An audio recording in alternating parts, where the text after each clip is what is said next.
Kolkata TV ডিজিটালে আপনাদের সকলকে স্বাগত। আপনাদের সঙ্গে রয়েছে আমি অঙ্কুর। যৌন অপরাধী জেফ্রি এপস্টাইন এর যে ফাইল নিয়ে দীর্ঘদিন ধরেই চলছে চর্চা।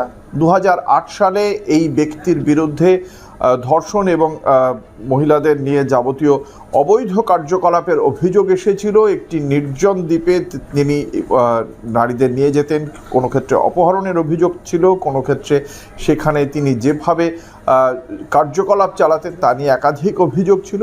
সেই ঘটনার প্রেক্ষিতেই তার বিরুদ্ধে অভিযোগের প্রেক্ষিতে 2019 সালে গ্রেপ্তার হয় এই জেফ্রি এপস্টাইন এবং গ্রেপ্তার হওয়ার কয়েক মাসের মধ্যেই মার্কিন একটি সংশোধনাগারে মৃত্যু হয় তার। যদিও সেই মৃত্যুকে জেল কর্তৃপক্ষ আত্মহত্যা বললেও তার পেছনে রহস্য রয়েছে, রহস্যজনক মৃত্যু বলে দীর্ঘদিন ধরেই চর্চা চলে আসছে।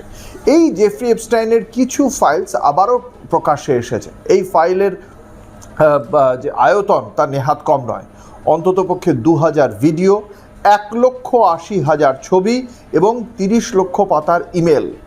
বেশ কিছু ইমেল নিজেকেই নিজে করে রেখে দিয়েছিলেন এই জেফ্রি এপস্টাইন।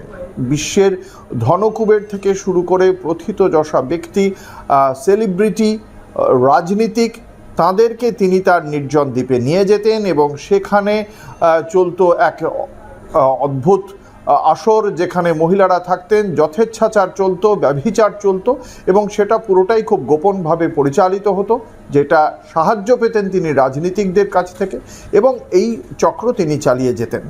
সেই এহেন জেফ্রি এপস্টাইনের সেই ফাইল আবারও এই প্রকাশ্যে এসেছে এবং যেখানে উঠে আসছে এমন কিছু তথ্য, তার সঙ্গে এই সমস্ত ব্যক্তিদের যে কথোপকথন তিনি নিজেই নিজেকে ইমেল করে রেখে দিয়েছিলেন, সেখান থেকে দেখতে পাওয়া যাচ্ছে বিল গেটস, যিনি মাইক্রোসফটের প্রতিষ্ঠাতা, তার সঙ্গে যে কথোপকথন, সেই কথোপকথনে উঠে আসছে যে বিল গেটস একজন রুশ নারীর সঙ্গে তিনি শয্যাসঙ্গী হয়েছিলেন। তারপরেই তার বেশ কিছু যৌন রোগ পর্যন্ত হয় এবং সেই বিষয়টি বিল গেটসের স্ত্রী মিরান্ডা গেটসের কাছেও পৌঁছে যায় এবং সেই বিষয়কে কেন্দ্র করে যে জল্পনা, সেই জল্পনার বিষয়টি উঠে এসেছে তার ফাইলস থেকে এবং সেই বিষয়টি সম্পর্কে বিল গেটসের মুখপাত্র সম্পূর্ণভাবে খারিজ করে দিয়েছেন এপস্টাইনের তত্ত্ব। তার বক্তব্য, যখন থেকে বিল গেটসের সঙ্গে তার সম্পর্ক খারাপ হয় তারপর থেকেই এই ধরনের কথা তার বিরুদ্ধে বলতে শুরু করেন, সম্পূর্ণ উদ্দেশ্য প্রণোদিত হয়ে। তার পাশাপাশি শুধু বিল গেটস নয়, তার বিরুদ্ধে রয়েছে টেসলার কর্ণধার, এক্স হ্যান্ডেলের কর্ণধার এলন মাস্কের নাম। এলন মাস্কের সঙ্গে একটি মেলও প্রকাশ্যে এসেছে। সেই মেলেও দেখতে পাওয়া যাচ্ছে এলন মাস্ক অধীর আগ্রহে জিজ্ঞাসা করছেন যে কোথায় তিনি হেলিকপ্টার নিয়ে যাবেন, তার সঙ্গে হেলিকপ্টারে কজন আছে, ওয়াইল্ডেস্ট পার্টি কবে হয় ওই নির্জন দ্বীপে জানতে চাইছেন এপস্টাইনের কাছ থেকে এলন মাস্ক।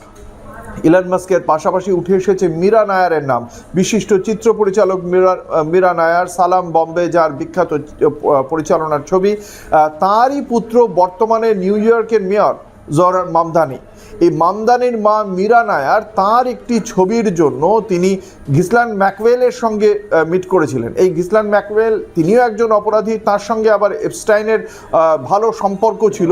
এই ম্যাকওয়েল এই ছবির জন্য, মীরা নায়ার পরিচালিত একটি ছবির জন্য নৈশ ভোজের আয়োজন করেছিলেন এবং সেই ডিনার পার্টিতে উপস্থিত ছিলেন মীরা নায়ার। সেখানে আর কি কথোপকথন হয়েছে সেই বিষয়টি এখনও সম্পূর্ণ সামনে নয়। এছাড়া মার্কিন যুক্তরাষ্ট্রের বেশ কয়েকজন ধনকুবেরের নামও উঠে এসেছে এই মেল থেকে, যেখান থেকে খুব স্বাভাবিকভাবেই তাদের নাম উঠে আসার পরে অস্বস্তিতে তারা অনেকেই এই তাদের বিরুদ্ধে ওঠা অভিযোগ খারিজ করছেন।